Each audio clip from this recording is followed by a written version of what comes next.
Cameroon is a country in Africa that has a history of colonization by the British and the French, which split it into two areas, the English-speaking Anglophone area and the French-speaking Francophones.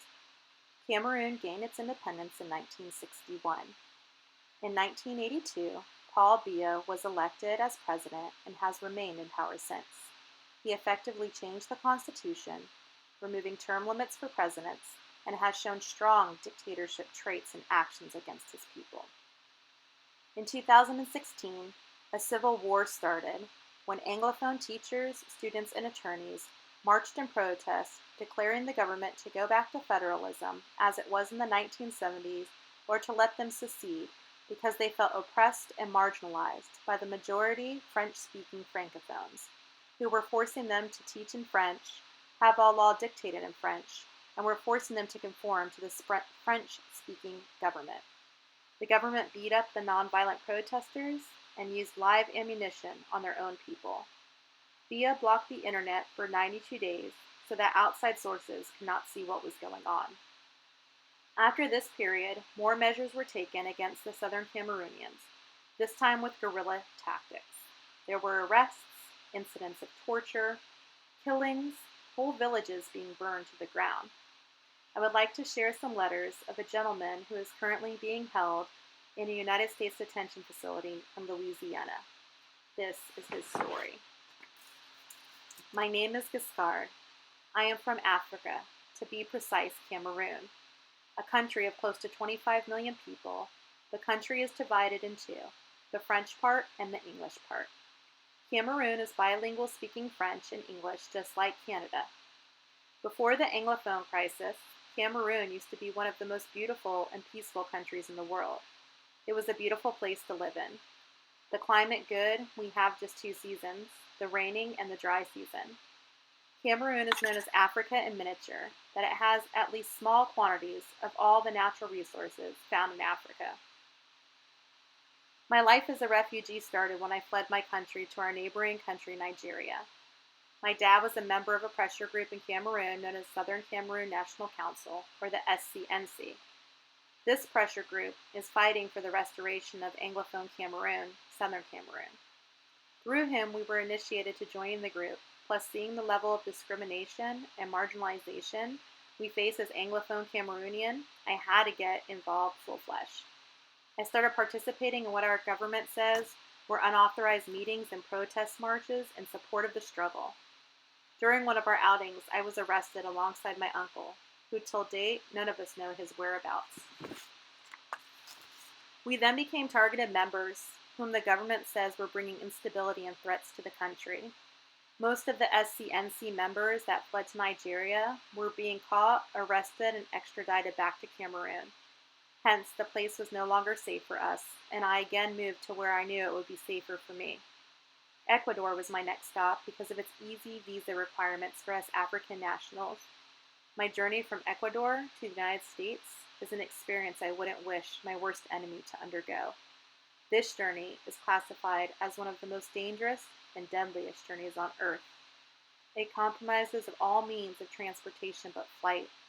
You've got to get aboard on vehicles, on boats, trekking, and on piggyback if necessary. From Ecuador, we traveled north through Colombia. At Turbo, the most difficult part of the journey began. The only way to get to Capurganá was to arrange with some fishermen that were introduced to us, who, from my point of view, were very much involved in the traffic transit business. We each paid $250 to get to Capurganá. The journey, as we were told, was a 5 to 6 hour journey that we ended up using 3 days to finish. The journey started by a breach of contract, as there was no life jackets for us, and we had to go through the high sea without them. Just 2 hours on board, the engine of the boat was broken. You needed to be there to listen to all kinds of prayers and various ways to call God. Before we went on board, the light white trays they used to serve food in restaurants, I gathered many of them, shaped them, and put some on my back and some on my stomach before putting on my t-shirt. It went a great deal to help suspend me in water. Just when we thought everything had died down, another strong and high wave started moving towards our direction. From the look of it, we could see the danger that was coming our way. The more the wave approached, the higher we noticed it was. This time around, the prayers were very loud. The wave then came and hit on our boat with great intensity, and the boat went up, flying a plane.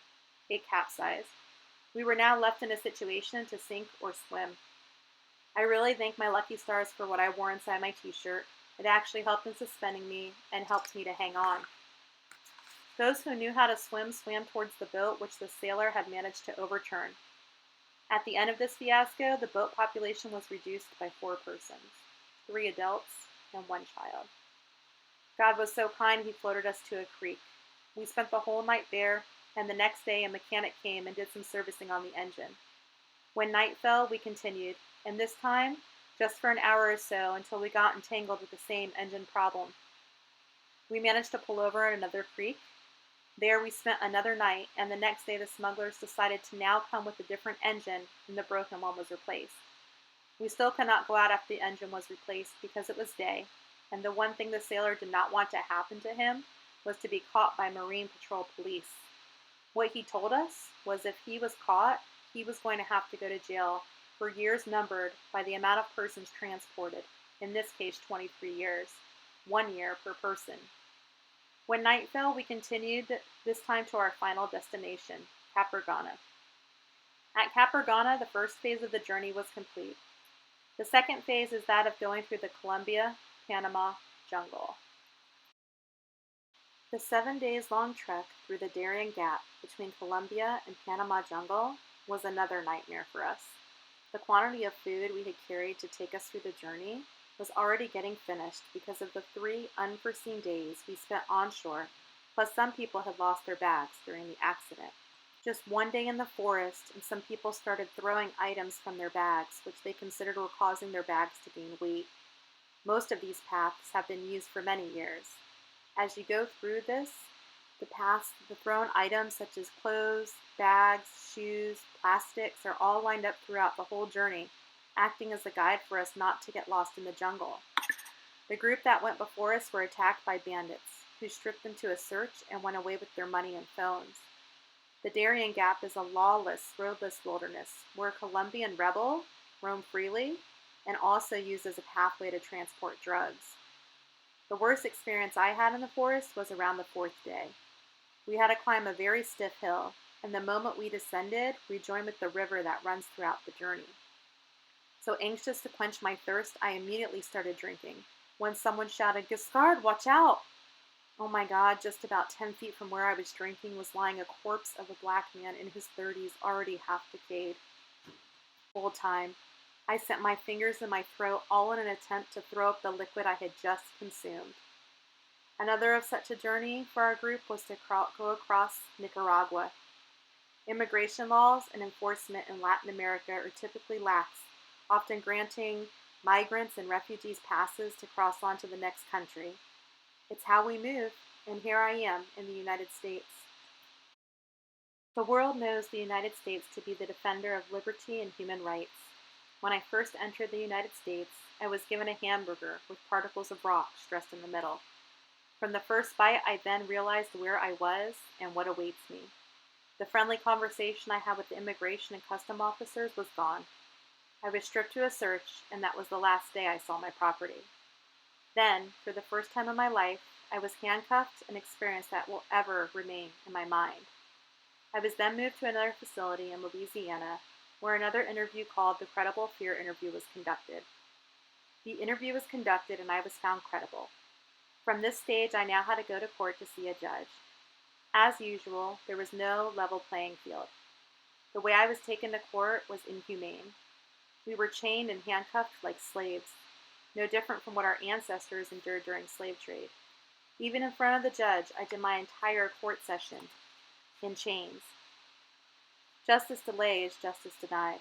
My judge, who was supposed to act like a referee between me and the ICE prosecutor, turned out to do the work of the ICE prosecutor. She took the central stage and did 3/4 of the questioning. She asked me more than 200 questions, only trying so hard to make me fail. She took 1 month, 1 week to finally make a decision on my case. The judge's request for me to send my support documents coincided with the period when my country was enveloped in civil strife. When she asked of these documents, my family members who were in possession to help me get them were all hiding in the bushes. What was I supposed to do in this situation? The painful part about this is that I don't know where they are right now after our family house was set ablaze by the military. The appeal court is higher than the immigration court, but all are the same people. The Board of Immigration Appeals dismissed my case after 2 out of the 3 immigration appeal judges affirmed the court decision, and my case was dismissed. The moment I applied at the BIA, I was moved to another facility in Alabama called Etowah. There I met people who had lost their cases and were appealing as well. Most of them were handling their cases pros and were transformed into inmate lawyers. Here is the thing. I always like to compare what we are facing here as refugees to what happened during slavery and slave trade. I will begin with the separation of families. During slave trade, there was a separation of families. Life as the refugees, families were separated. Women are raped and they're taken away from their husbands. There's no definite detention period. During slavery, the masters were making huge sums of money from the buying and selling of slaves. Now, the supposing masters and owners of private detentions are making colossal amounts of money from the keeping of us detainees. My grandmother passed away 5 years ago at the age of 113 years old. The story she told me happened to her grandparents during slave trade has no difference with what is happening to me as a refugee. The way we are being transported to has no difference. We are chained and handcuffed all the time, every time that we need to be moved from place to place. So far, I have been to 5 detention centers: Rio Grande in Texas, Pine Prairie, Louisiana, Etowah County Jail in Alabama, Gina, Louisiana, and LaSalle Correctional Center still in Louisiana. The reason why they keep moving people from one place to another, no account can be given. Sometimes they move you to a facility where you spend just a day, and the next day they move you to another. These private prisons are paid handsomely for housing and keeping us. Some say $130 per day per detainee. I am currently in a new facility, but still in Louisiana. When I moved to this place, I realized I was in a 5-star hotel in my former facility. The conditions of life here are not good. The quality of the water we drink, bad. The facility has 2 recreation yards, but the one where we go, there is just to go to get sunlight and no soccer field. The situation in my new facility is the worst. The dorms are very cold and dirty. The bathroom and where we pee always wet. What we use as a pee pot is messed up and it does not drain, so our waste overflows and runs all over the area.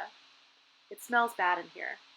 It really stinks so much so that some officers cover their noses before they enter, either to do count or round checks. I think they do whatever they want because this place has never been subjected to inspection. What I have seen here, this place can never pass an inspection, even in Africa where I come from. From the look of things, the immigration issue in the U.S. is not a matter of principles, but that of business. We are stocked in private prisons and detainees at the expense of the government. They pay huge sums of money for them to house us here. Another bad experience I witnessed in these facilities comes from the medical departments. I was diagnosed with hemorrhoids, which is due to lack of certain classes of food and fiber. They know well that the food we eat in detention are void of these certain classes of food. What they decided to do was to give me pills to substitute the fibers I lacked. I have seen people suffering in detention. The recent one is that of some Indians in my dorm at Gina who were on hunger strike because they had lost hope and were fed up for what was going on with them. These guys, they went without food for 45 days when I was leaving Gina. What the medical department did was give them some kind of food through drips. This place called detention or prison, whatever you want to call it, it is not a good place to be. I am in a place where I have no family, no money, at times no commissary. The thing is, the quantity of food we get here can never be sufficient to take us through. I have been detained now for 20 months of inadequate food. The condition I find myself made in is to lose focus, hope, and faith. This is a new year, and my resolution is to be strong, no matter what and where I find myself. Some of the facilities, such as one that Giscard stayed at, called Gina, holds 11,887 detainees at a time. The detention centers in the United States today number over 961 in almost every state. The majority of detention centers, jails, and prisons holding migrants are operated by GeoCorp Inc., a publicly traded real estate investment trust for-profit company that runs private prisons and mental health facilities in North America, Australia, South Africa, and the UK. 64% of their annual revenues comes from U.S. Secure Services, with over 42% being utilized by ICE and U.S. Marshals to hold immigrants. Their total revenues in 2019 were $2.47 billion. Their detention centers are rated as some of the worst by human rights watch groups in the United States for violating human rights. Texas, Louisiana, Arizona, California, and Georgia are the top 5 states with the largest number of people in U.S. immigration detention per day. La Salle Detention Center in Louisiana is among one of the worst and was found to have expired food, raw meat inappropriately packaged with blood dripping all over the other food, and toilets that were overflowing. Some of the types of abuse endured across many detention facilities, many also operated by GeoCorp Inc., include hunger strikes, solitary confinement, family abuse, cleanliness issues, phone access issues, detainee worker issues, religious issues, sexual issues, and most recently hygiene and social distancing issues to combat coronavirus. They are being served expired and rotten food, are overcrowded sometimes with as many as 900 people in a room built to hold 125. 28% of detainees are held for 1 to 2 years in detention. 48% are held for 2 to 4 years, and 5% are held for more than 4 years. The immigrants need our help. They need their human rights restored. Now that you know the story, what can you do today to help? Who can you share this video with to bring awareness and transparency to what is happening on U.S. soil? For more information, you can reach out to allies-to-end-detention.org, a grassroots organization that mission is to end detention.